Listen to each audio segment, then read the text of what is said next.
Nous avons parlé des 4 récits bibliques de l'institution de la Sainte Seine, c'est-à-dire les 3 synoptiques, Matthieu, Marc et Luc, plus le chapitre 11, partie du chapitre 11 de 1 Corinthiens. Nous avons fait un rapprochement avec la Pâque, très rapide d'ailleurs, vu que l'institution de la Sainte Seine s'est faite lors de la dernière Pâque. À la Pâque se substitue un autre signe qui est la Seine. Nous avons vu aussi que le sens de cette parole du Seigneur, ceci est mon corps, qui signifie, sans qu'on ait besoin d'avoir recours à quelques subterfuges, qui signifie, au contraire, en bonne exégèse, ceci signifie mon corps rompu, ceci représente mon corps. En araméen, je l'ai noté, d'ailleurs, il n'y a pas le verbe auxiliaire être, si bien que la traduction littérale serait « ceci mon corps ». Et c'est d'après le sens que le verbe est choisi. D'une manière générale, nous nous trouvons en présence, toujours, je l'ai remarqué il y a quelque temps, je le redis maintenant, puisque l'auditoire se transforme assez rapidement, nous sommes avec les écrits bibliques et particulièrement les paroles du Seigneur Jésus, nous sommes en présence d'un style elliptique, c'est-à-dire qui comporte ce qu'on appelle en grammaire, non pas en mathématiques, mais en grammaire, ce que l'on appelle une ellipse, c'est-à-dire la suppression de mots, d'un certain nombre de mots dans les phrases, mots qui ne sont pas indispensables à la compréhension. La compréhension se fait en somme par les mots essentiels de la phrase qui servent de jalon, n'est-ce pas?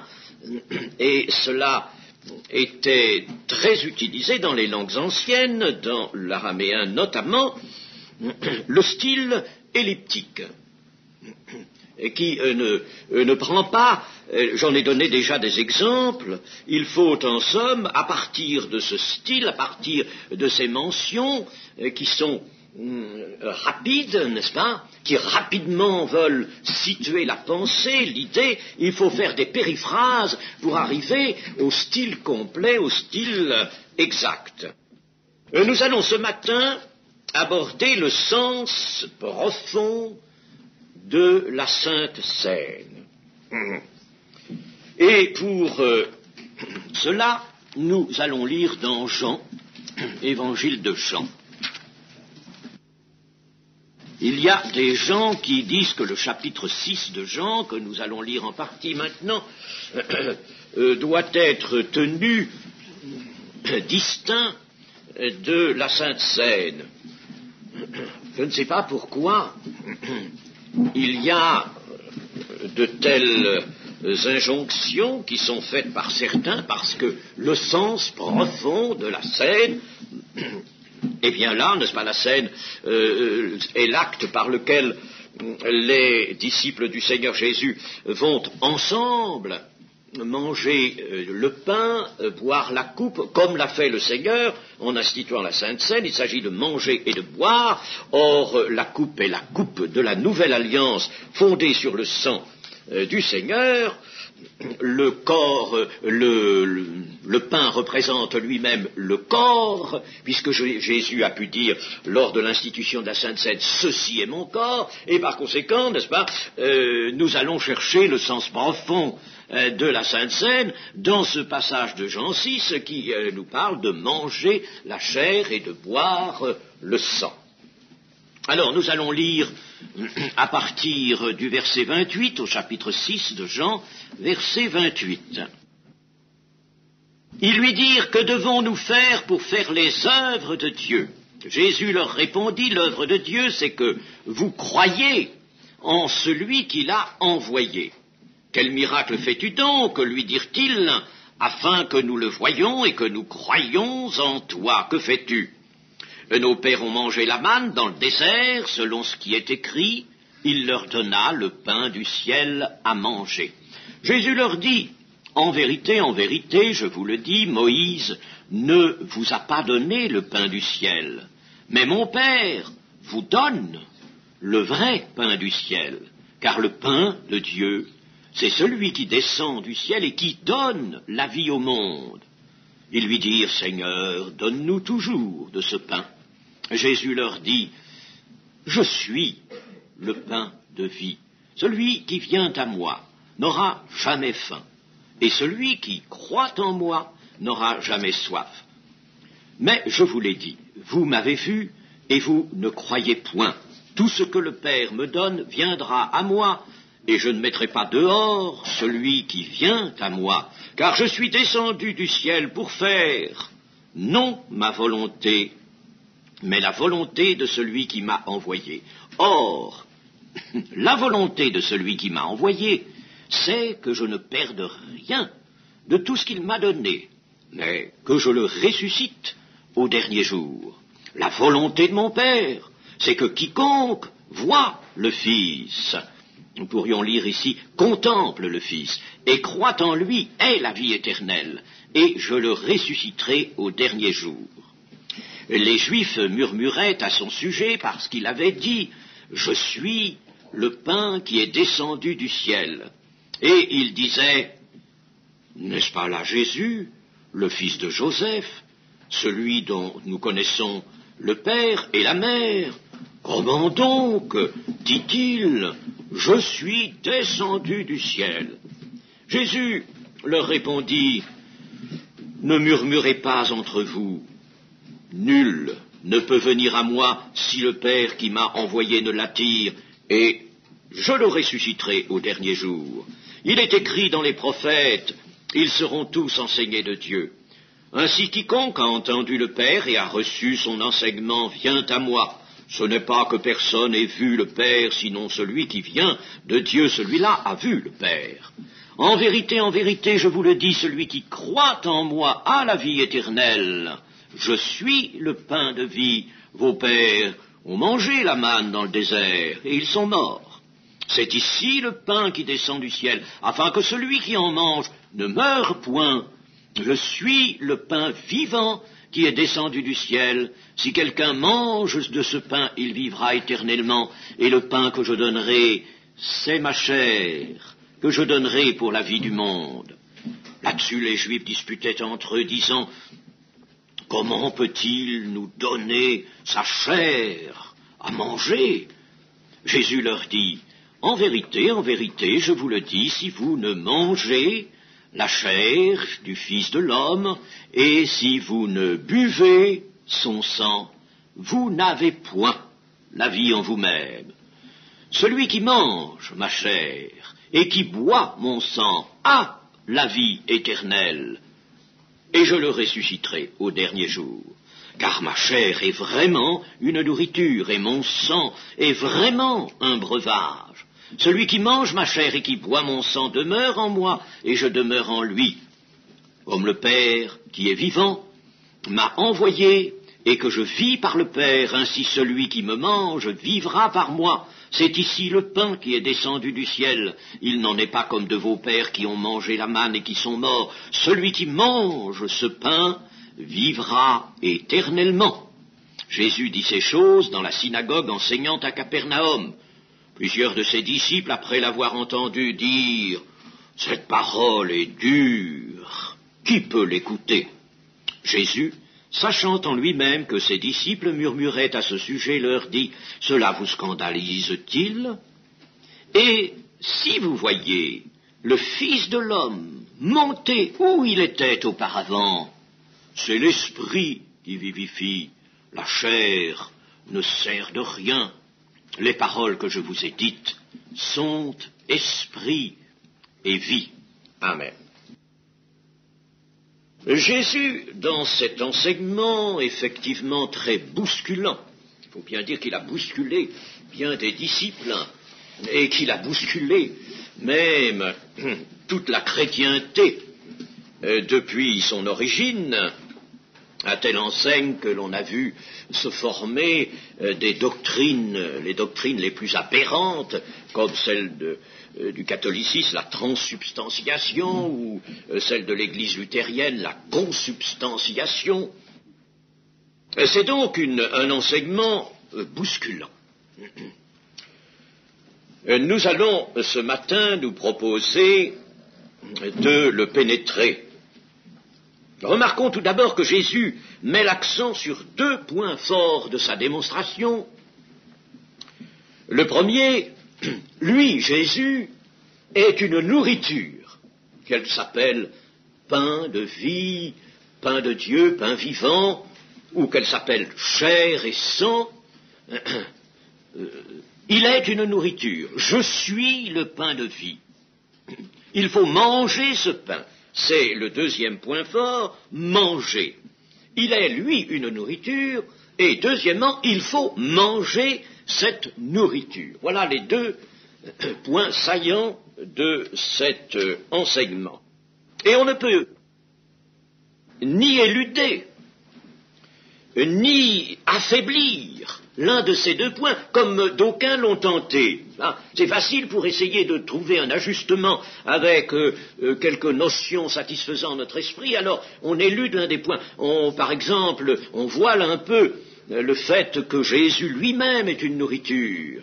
Alors là, à ce moment-là, si c'est quelque chose d'autre, c'est plus facile à concevoir de manger, de manger cette nourriture. Ou alors, n'est-ce pas, on minimise le second point, manger.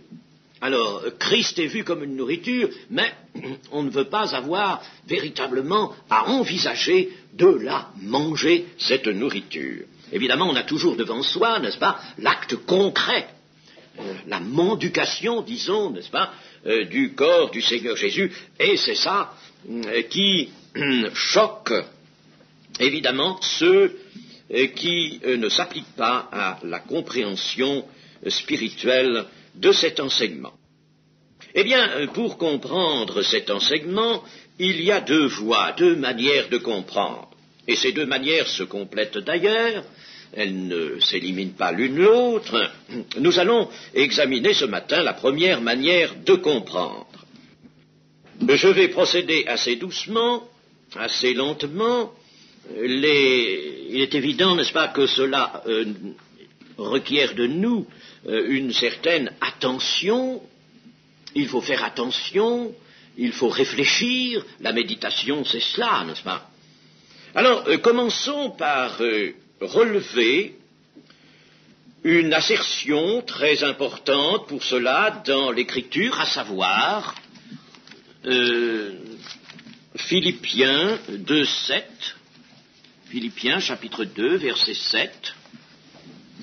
Alors, le sujet, je ne vais pas le rechercher dans le contexte au-dessus, mais il s'agit de Christ, n'est-ce pas, de Jésus. Alors, verset 7. Mais il s'est dépouillé lui-même en prenant une forme de serviteur, en devenant semblable aux hommes et ayant paru comme un simple homme. Une forme de serviteur. Nous savons bien qu'une forme de serviteur, en devenant semblable aux hommes, ayant paru comme un simple homme, nous savons bien qu'une forme de serviteur ou une forme de simple homme, ce n'est pas quelque chose qu'il faille voir comme une figure, n'est-ce pas? Il faut le prendre dans le sens littéral, car Jésus a bien paru effectivement comme un homme. Dans le verset précédent, le verset 6, il était dit de lui qu'il existait en forme de Dieu.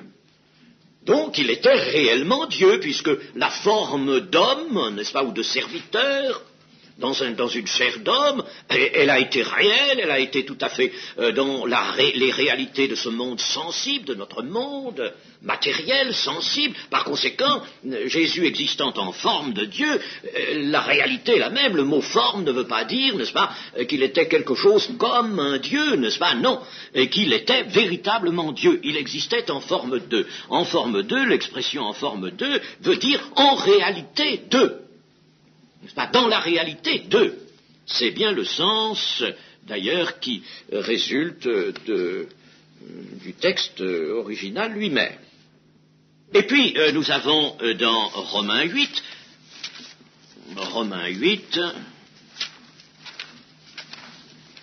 verset 3. Car, chose impossible à la loi, parce que la chair la rendait sans force, Dieu a condamné le péché dans la chair en envoyant à cause du péché son propre Fils dans une chair semblable à celle du péché. Vous voyez ici, le mot chair, n'est-ce pas, figure 3 fois. Oh, c'est très important. Chose impossible à la loi, parce que la chair la rendait sans force. La chair, c'est-à-dire la nature humaine. On aura l'occasion, dans la seconde explication, surtout de revenir là-dessus. La chair, la nature humaine, la rendait sans force. La nature telle de l'homme, telle qu'elle est, n'est-ce pas? Dieu a condamné le péché dans la chair, dans cette nature même, n'est-ce pas?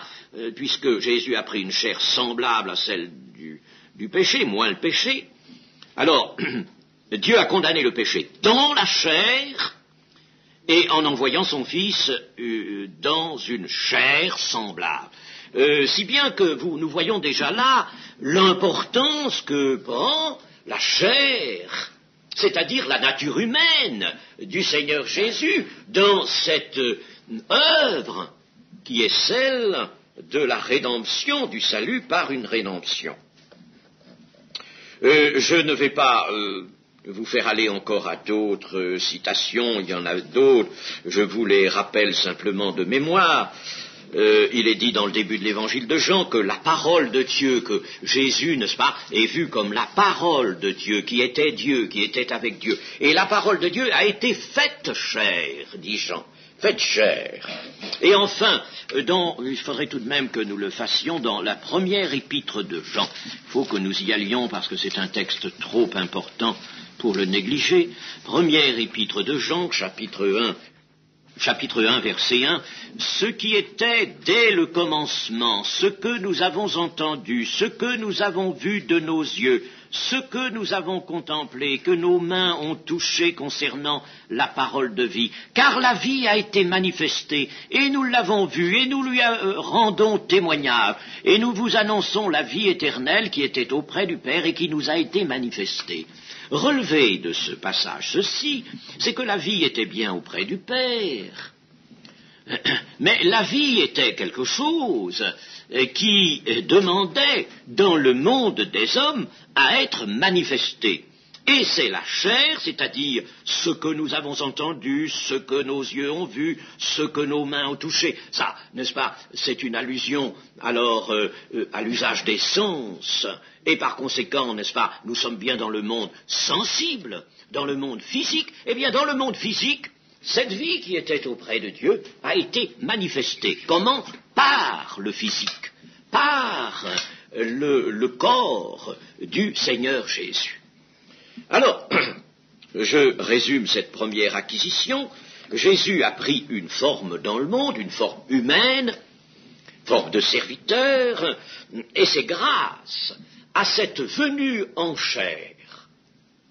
Et déjà, n'est-ce pas, nous découvrons l'importance de cette expression sur laquelle Jean, dans sa première épître, met un accent particulier, puisqu'il en fait un test même. N'est-ce pas, ceux qui croient que Jésus est venu en chair.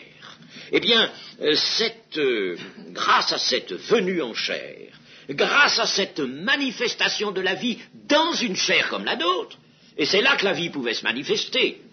La vie par elle-même, n'est-ce pas, est un principe immatériel, est une puissance, une force, n'est-ce pas, n'en déplaise aux matérialistes, n'est-ce pas, mais elle est cela. Eh bien, la vie, donc, s'est manifestée dans une chair afin que l'expiation puisse se faire. Nous verrons que l'expiation ne peut pas se faire autrement que par le moyen d'une chair prise au milieu de l'humanité, une chair semblable. Il faut une participation de celui qui vient en tant que sauveur, une participation à la chair. Hébreux 10, chapitre 10, verset 10, nous dit, Hébreux 10, c'est en vertu de cette volonté que nous sommes sanctifiés, ça c'est une œuvre spirituelle, par l'offrande du corps de Jésus-Christ une fois pour toutes, par l'offrande du corps. Ainsi nous sommes sanctifiés, c'est une œuvre spirituelle, c'est une œuvre de l'esprit, attention, c'est une œuvre de l'esprit sanctifiée. Et par quoi? Par une réalité physique. L'offrande du corps. Jésus crucifié, c'est un corps supplicié. Il y a là une tragique réalité devant nous, et c'est de cette réalité tragique, on pourrait dire, comme l'a dit quelqu'un, extravagante, ben oui, exorbitante, injuste, puisqu'il s'agit d'un juste, le vrai et le juste qui est puni, n'est-ce pas, qui est frappé, eh bien, c'est par cette réalité qu'est la crucifixion de Jésus que la rédemption est obtenue, que la sanctification, c'est-à-dire la purification des hommes pour la vie éternelle, pour l'accès à la vie éternelle, est accomplie. Alors, je suis obligé, bien sûr, même si je fais quelques petites digressions, elles sont nécessaires. Ce sont des digressions que je ne manque jamais l'occasion de faire parce qu'on oublie vite. Il y a des choses qu'on oublie vite et qui pourtant sont importantes. Il faut les redire. Le salut, d'après ce que nous venons de voir, même, ne peut pas être l'adhésion à un concept religieux, ne peut pas être l'adhésion à une doctrine, mais pour être sauvé, il va devenir indispensable, et nous allons voir ici combien il est indispensable, d'incorporer Christ. Nous allons voir comment on va l'incorporer, mais il est indispensable de faire cela. La doctrine ne sauve pas, nous avons eu déjà l'occasion de le dire, c'est pas une doctrine qui sauve, et par conséquent, n'est-ce pas, beaucoup de gens se méprennent à ce sujet-là, concernant le christianisme. Ils voudraient, n'est-ce pas, être sûrs que dans telle ou telle formation du christianisme, et il y en a beaucoup, on puisse découvrir celle qui entretient la doctrine la plus juste, la meilleure. Mais ce n'est pas une doctrine qui sauve. La doctrine, c'est quoi?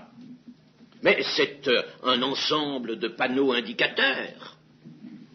C'est un itinéraire. Et l'itinéraire n'est pas à confondre avec la destination. Il faut aller à la destination. À quoi nous servira un itinéraire si nous n'allons pas à la destination? La destination, eh bien, c'est de trouver Christ, lui-même, la personne de Christ, avec son œuvre, avec sa victoire, avec tout ce que Dieu a mis en lui. Et c'est ça le salut. Prendre cela.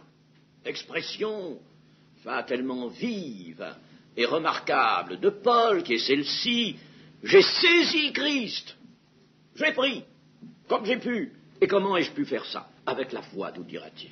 Avec la foi. N'avec que ça. Et c'est avec ça que Dieu voulait que je prenne Christ. Et je l'ai saisi, je l'ai pris. Pour être sauvé, il est donc indispensable, je dis ici d'incorporer, parce que cela nous prépare à la suite de l'explication.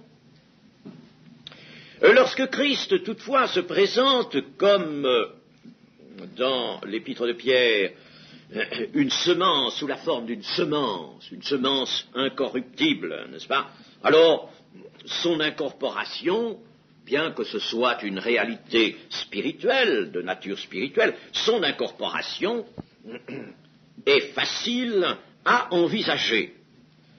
Mais si Christ, par contre, se présente, comme c'est le cas dans cet enseignement de Jean 6, si Christ se présente en sa nature humaine,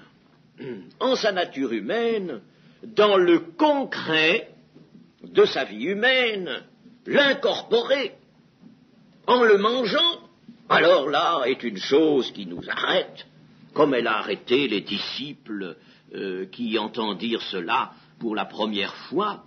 Cette parole est dure, qui peut l'écouter? les Juifs disputaient, disant « Comment peut-il nous donner sa chair à manger ?» C'est une chose qu'on ne peut pas accepter comme ça, surtout, n'est-ce pas, en ce temps-là. Les auditoires n'étaient pas particulièrement portés à rechercher la signification dans l'abstrait ou dans une valeur spirituelle, n'est-ce pas? Ils la voyaient surtout dans le monde concret. Les choses étaient, on parlait beaucoup plus dans le monde concret, n'est-ce pas, que peut-être que maintenant. Maintenant, on a une habitude mieux exercée de l'abstrait. Alors, manger quelqu'un qui est là, qui dit que sa chair va être donnée à manger et son sang comme un breuvage. Mais rassurons-nous, cette action de manger, le Seigneur, sera une opération purement spirituelle, bien sûr. Elle sera une opération spirituelle, mais sans cesser d'être une réalité. C'est là, n'est-ce pas, que dans notre, comment dirais-je, manière souvent de comprendre, de classer les choses qui nous sont dites, il y a une faiblesse, c'est que dès que nous parlons un petit peu trop de choses spirituelles, nous détruisons la réalité. Il faut, n'est-ce pas, se représenter qu'une chose étant spirituelle, c'est-à-dire dégager, si vous voulez, de la matière. Elle n'en cesse pas pour autant d'être une réalité, tout au contraire. Et ça, c'est une grande éducation que devraient recevoir les chrétiens. Il faudrait qu'ils soient très conscients. Et il faudrait en somme refaire un peu son esprit d'homme, n'est-ce pas? Être très conscient que les réalités premières, les réalités déterminantes même, se trouvent dans le monde immatériel, dans le monde de l'esprit. La Bible nous présente bien deux grands domaines qu'elle appelle terre, qu'elle appelle ciel, ou qu'elle appelle le monde visible et le monde invisible. Et dans le monde invisible, Jésus-Christ a fait des créations, nous dit l'Épître aux Colossiens.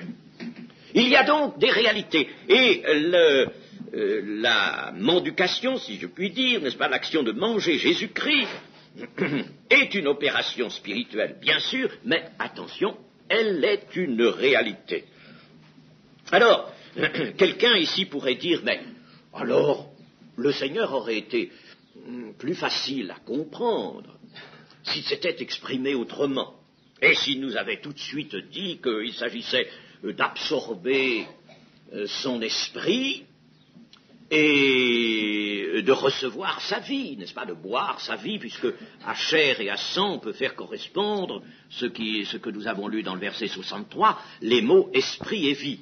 La chair ne sert de rien, les paroles que je vous ai dites sont esprit et vie. Ainsi, n'est-ce pas, on peut faire tout de suite une correspondance, établir une correspondance entre chair et esprit, entre sang et vie. Vous savez que dans la Bible, la vie est dans le sang. Alors, pourquoi le Seigneur, donc, a-t-il employé ce langage saisissant de la chair et du sang à manger et à boire? Et pourquoi ne s'est-il pas servi d'un langage un petit peu plus spirituel, plus proche de la réalité? Eh bien, c'est que le Seigneur ne pouvait pas s'exprimer autrement. Non seulement le Seigneur s'exprimait pour ses contemporains, et de même pour tous les âges à venir, sous une forme telle que la vérité ne pourrait pas être déplacée, que la vérité allait être magnifiquement conservée, c'est le langage en parabole surtout, non seulement cela, mais nous allons voir qu'il ne pouvait pas, en l'occurrence, s'exprimer de manière différente. Pour comprendre, faisons bien attention à ce que nous dit Jésus dans le verset 63, c'est l'esprit qui vivifie, la chair ne sert de rien, les paroles que je vous ai dites sont esprit et vie. Il faut expliquer un petit peu cela. La chair ne sert de rien. Ce n'est pas la chair elle-même, ou quelque chose qui va la remplacer dans le dogme de la transsubstantiation, c'est-à-dire une hostie. n'est-ce pas, un petit morceau de pain, n'est-ce pas, ou de farine en forme d'hostie, n'est-ce pas, ce n'est pas la chair elle-même, ce n'est pas une matière. Ce n'est pas une matière, n'est-ce pas, qui est quelque chose. Et ce n'est pas une matière que Christ nous propose de manger. Puisque à chair correspond esprit, à sang correspond vie, il y a donc à manger l'esprit de Christ et à boire sa vie. Cela, c'est vrai. On pourrait se dire, bon, alors voilà l'explication. Manger la chair de Christ, c'est manger son esprit. C'est donc une opération, évidemment, qui se fait en nous, dont nous n'avons pas le contrôle.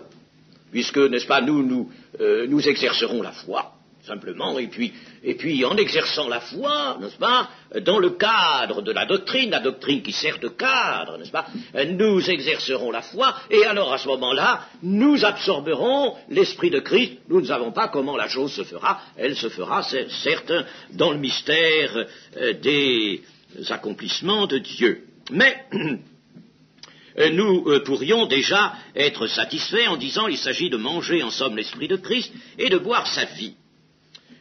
Mais nous n'avons pas répondu à cette question. Pourquoi alors ce qui est esprit et ce qui est vie, le Seigneur ne les désigne pas par esprit et vie au lieu de les désigner par chair et par sang, alors qu'il dira ici la chair ne sert de rien. Pourquoi donc parler de la chair? Parlons de l'esprit, parlons de la vie, puisque la chair ne sert de rien.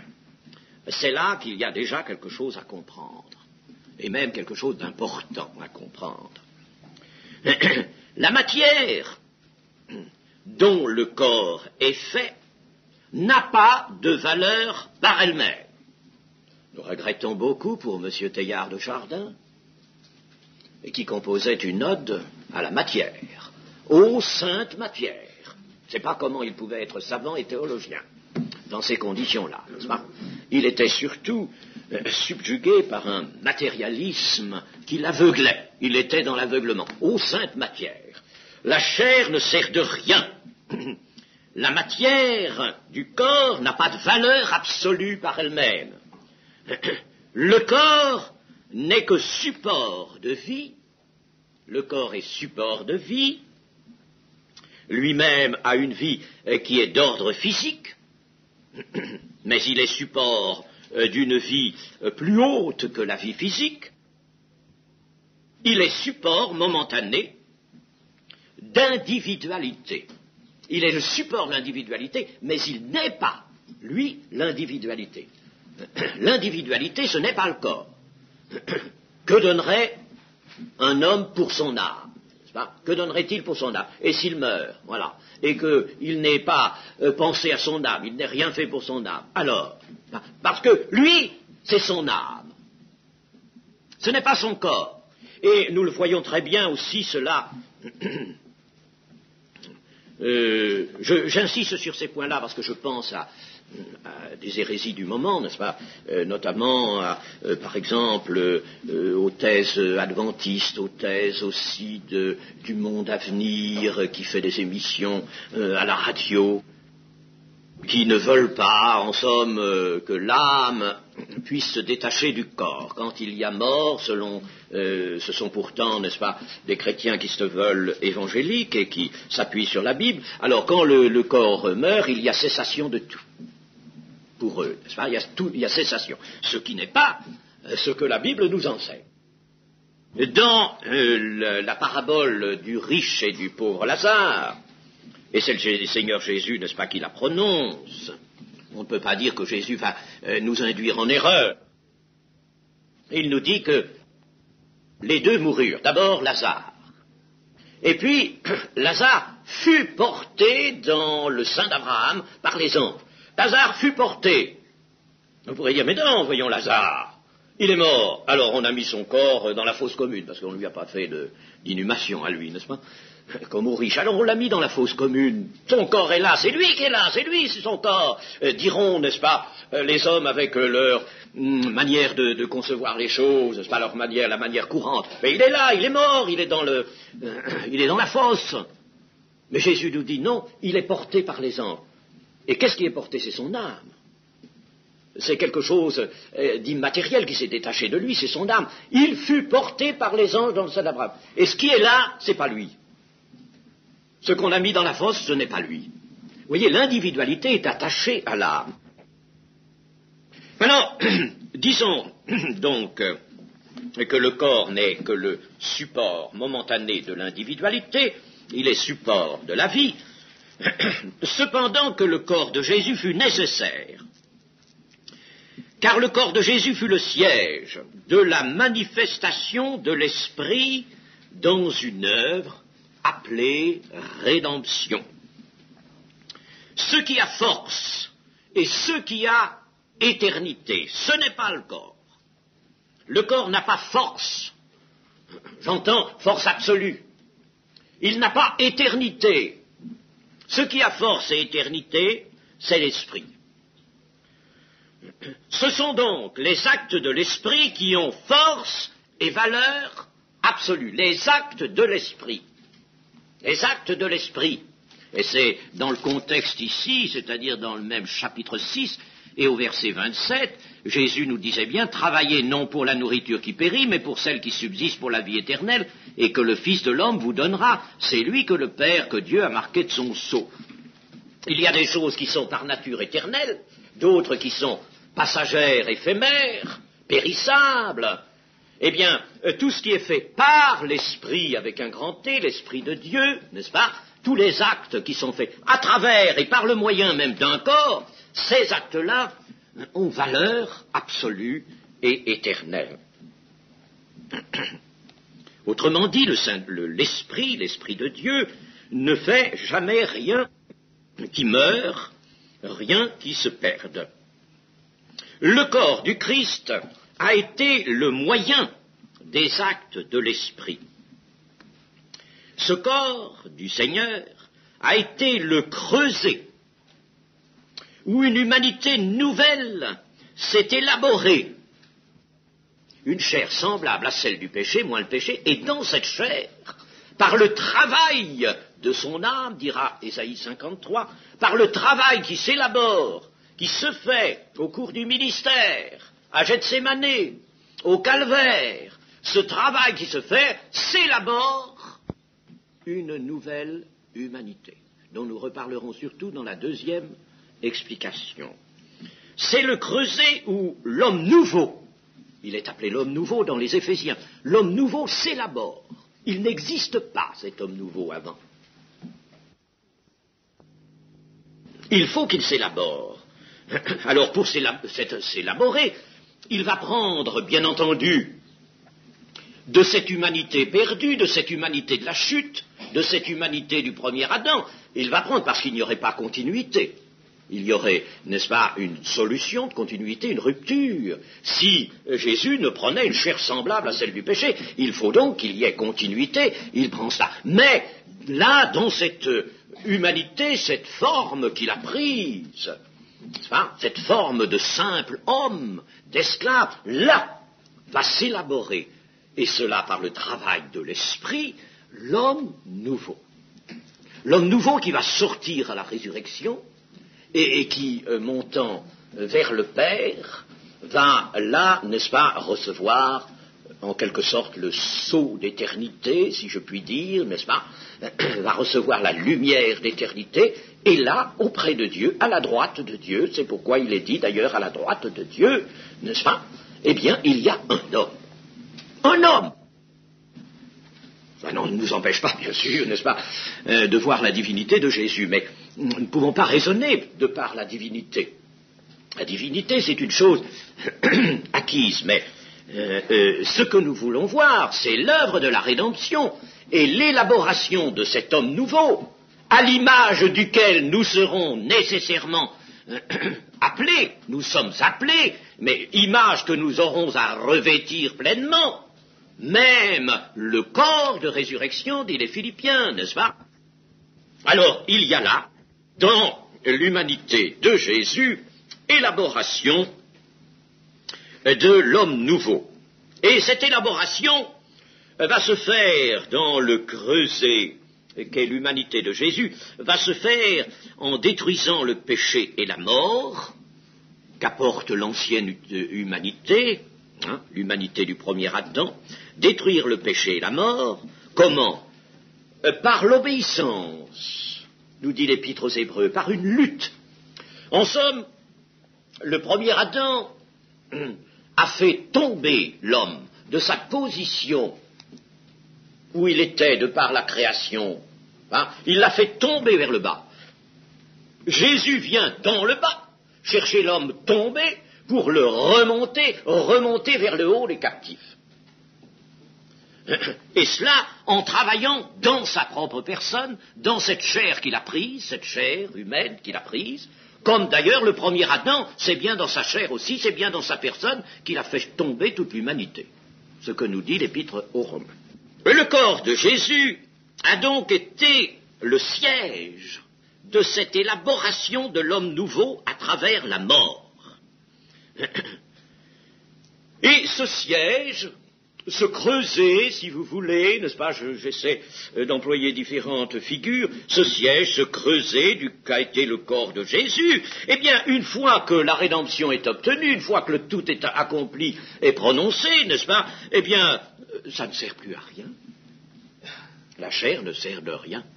Ça ne sert plus, n'est-ce pas? Il disparaît. Par conséquent, Jésus de dire, en somme implicitement, mais je ne peux pas vous donner ma chair amendée, la chair ne sert de rien une fois que j'ai accompli la rédemption, que j'ai prononcé sur la croix, tout est accompli. C'est fini. Vous n'avez pas mangé ma chair, elle a servi, n'est-ce pas? C'est comme, si vous voulez, se creuser dans lequel, n'est-ce pas, on aura élaboré quelque chose de nouveau, quelque quantité nouvelle, et puis alors, n'est-ce pas, le creuset, on le laisse de côté, on n'en a plus besoin. La chair ne sert de rien. Alors, ce siège de l'action de l'esprit qui a été le corps de Jésus disparaît, mais la chose manifestée, la vie manifestée, mais la vie de l'homme nouveau subsiste, la réalité spirituelle d'un salut subsiste, alors que la chair qui a servi à cela disparaît. La crucifixion de Jésus est une chose historique qui est bien loin de nous, n'est-ce pas, 1940 années environ, n'est-ce pas, elle est bien loin de nous, et puis oui, pourtant la réalité du salut est là, présente, accessible, elle subsiste. Saisir Christ, j'ai rappelé cela tout à l'heure de l'apôtre Paul, saisir Christ, pour saisir le salut, il faut donc saisir Christ, c'est-à-dire le manger. Dans un sens spirituel, c'est-à-dire l'incorporer en esprit, ou c'est-à-dire encore entrer dans la communion. Voulez-vous, par exemple, relire avec moi le Jean 6, 56 ? Celui qui mange ma chair et qui boit mon sang demeure en moi et je demeure en lui. Qu'est-ce que ça veut dire, ça, demeurer en moi ? C'est entrer dans la communion. Entrer dans la communion. C'est pour ça qu'on appelle l'Eucharistie aussi la communion. C'est un peu pour ça. Le Père qui est vivant, verset 57, comme le Père qui est vivant m'a envoyé, que je vis par le Père, ainsi celui qui me mange vivra par moi. Alors, il y a la communion, et il y a ce que l'apôtre Paul traduit d'une façon, n'est-ce pas, brève, mais parfaitement explicite. Ce n'est plus moi qui vis, c'est Christ qui vit en moi. Voilà, n'est-ce pas, ce qui se passe lorsque l'on mange Christ dans un sens spirituel, qu'on l'incorpore en esprit, on entre dans la communion et il y a substitution alors d'une vie à l'autre. Dans l'apôtre Paul qui dit cela, ce n'est plus moi qui vis, c'est Christ qui vit en moi. Je suis Paul, extérieurement, je suis bien Paul, n'est-ce pas, celui que vous avez connu comme Saul de Tarse, même autrefois, je suis cela, n'est-ce pas, mais ce n'est plus moi qui vis. Il y a conjugaison là de deux vies. Ça, c'est quelque chose d'extraordinaire. C'est le grand mystère. C'est appelé le mystère de Christ. Comment Jésus pouvait-il exprimer cela? Il faut que j'en revienne à ma question. Pourquoi Jésus n'a-t-il pas dit carrément, eh bien, entrez dans ma communion, prenez mon esprit et ma vie, n'est-ce pas? Eh bien, comment Jésus pouvait-il exprimer cela?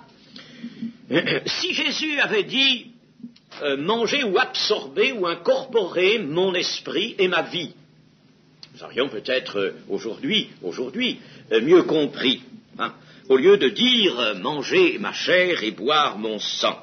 Mais il aurait alors employé un langage critique, un langage inexact. Et Jésus ne peut pas. Il est obligé d'avoir recours à ce qui fait peut-être, mettons, un peu image, n'est-ce pas, chair et sang, tout en serrant la réalité de près. Mais il ne pouvait pas parler directement de l'esprit et de la vie pour la bonne raison. C'est que personne ne peut établir la communion avec Dieu directement. Et ceux qui auraient lu ça, n'est-ce pas, se disent, ah bon, il est Dieu, il apporte, bon, alors on va établir la communion avec Dieu, oui, nous voulons bien avoir une relation avec Dieu, mais la communion avec Dieu directement est chose impossible à l'homme pécheur, à l'homme qui est séparé de Dieu, parce que la séparation d'avec Dieu est irrévocable, elle est irréversible,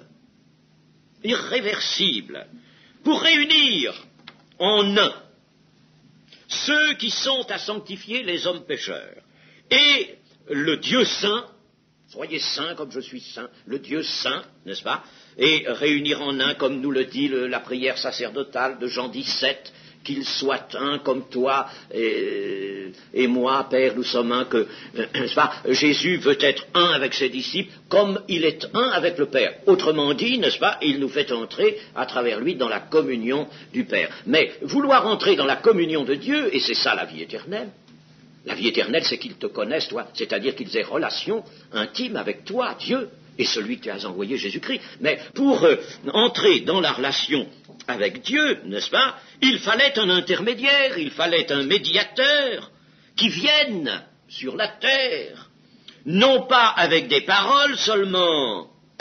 Jésus a été prophète, nous aurons l'occasion de le voir dans une autre étude, non avec des paroles seulement, mais qu'il vienne comme un homme, qu'il vienne dans une chair semblable.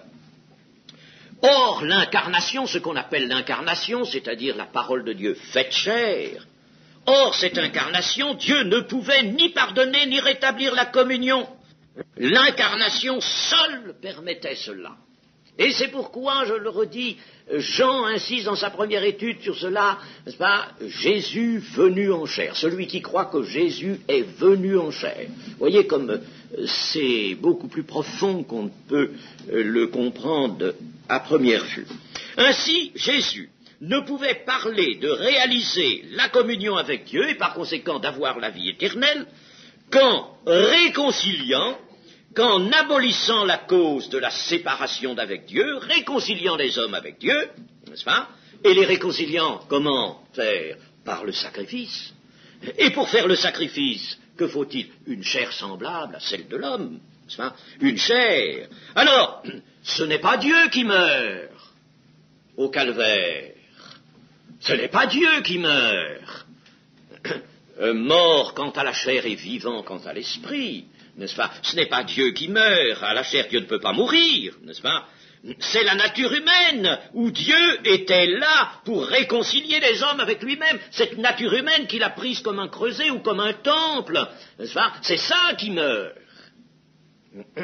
À la croix du calvaire, la chair est rompue, la chair du juste, la chair de Jésus est donnée pour que le monde soit sauvé, selon l'expression du Seigneur. Elle est donnée pour que l'Esprit de Dieu entre dans le pécheur pardonné, par cet intermédiaire, par cette élaboration. En somme, la vie de Dieu, et par conséquent la relation avec Dieu, est présente dans le Christ, et c'est pour ça qu'il faut que le Christ soit Dieu. S'il n'est pas Dieu, vous détruisez tout. Alors, la vie de Dieu est en lui, n'est-ce pas? Mais, attention, cette vie de Dieu, elle ne peut pas être communiquée directement au pécheur, à l'homme pécheur. Impossible, il est séparé. séparation irrévocable. Alors, que faut-il? Il faut une réparation, une réconciliation, il faut un sacrifice, il faut la chair rompue, mais la chair étant rompue, le sacrifice étant obtenu, alors il y a un plein pied entre le Christ et l'homme et les autres hommes. Il y a un plein pied, il y a un accès ouvert. Alors la vie de Dieu dans le Christ passe par ce canal et va dans les hommes. Mais il faut que les hommes prennent le Christ. Vous comprenez, n'est-ce pas? Il faut qu'ils le prennent. La chair a servi. En somme, elle a servi. Elle ne sert plus de rien une fois que la réalité spirituelle est là, mais elle a servi. Je vous cite rapidement, sans vous donner toutes les références, mais ça c'est une simple citation que je fais des Écritures. La chair a servi à faire connaître Dieu. Elle a servi à manifester la gloire de Dieu. Elle a servi à manifester la grâce, 2 Timothée 1, 8 à 10. Elle a servi à manifester la vie et l'immortalité. La chair a servi à manifester l'amour de Dieu. La chair a servi à manifester la justice de Dieu.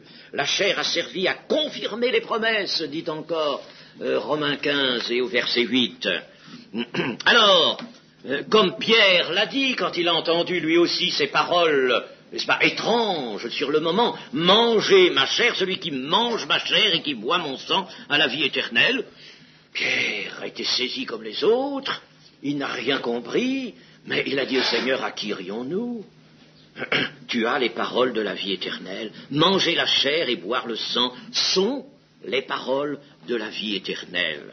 Les termes saisissants, chair et sang, signifient qu'il faut que le Christ, son sacrifice étant accompli, son sacrifice étant, la rédemption étant attachée à sa personne, n'est-ce pas, il faut que Christ entre dans l'homme justifié. Non pas un Christ spiritualisé, on aurait toujours tendance à le dégager, n'est-ce pas, de l'œuvre qui a été faite par le moyen de la chair, non pas un Christ spiritualisé qui serait hors de toute vérité, mais le Christ venu en chair. Et l'insistance de Jean est remarquable. Vous voyez qu'elle contient une insistance qui prévient des hérésies. Hérésies qui ont souvent consisté, n'est-ce pas, à vouloir, je vous dis, éterrer les choses, n'est-ce pas, éterrer les vérités présentées sous forme concrète. Donc, ces termes saisissants, chair et sang, signifient qu'il faut que le Christ entre dans l'homme, vraiment dans l'homme qui est justifié. Le Christ, quel Christ? Le Christ venu en chair, le Christ qui a souffert dans sa chair, un fils de l'homme. Christ est devenu un esprit vivifiant, nous dit un autre texte, 1 Corinthiens 15, un esprit vivifiant, et il est en somme l'os et la chair, les os et chair, os et chair de ses disciples.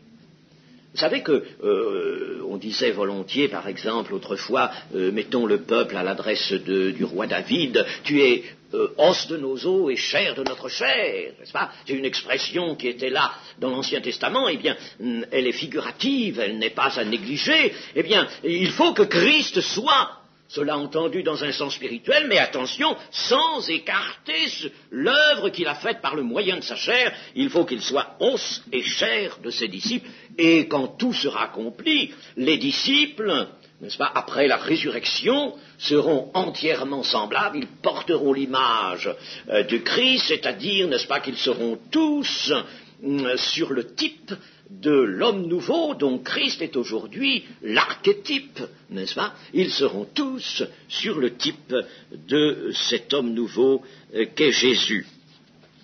Les disciples et Jésus, d'ailleurs, l'Église, donc tous les disciples, doivent devenir une seule chair, et cela c'est Paul qui nous le dit dans Éphésiens 5, verset 31.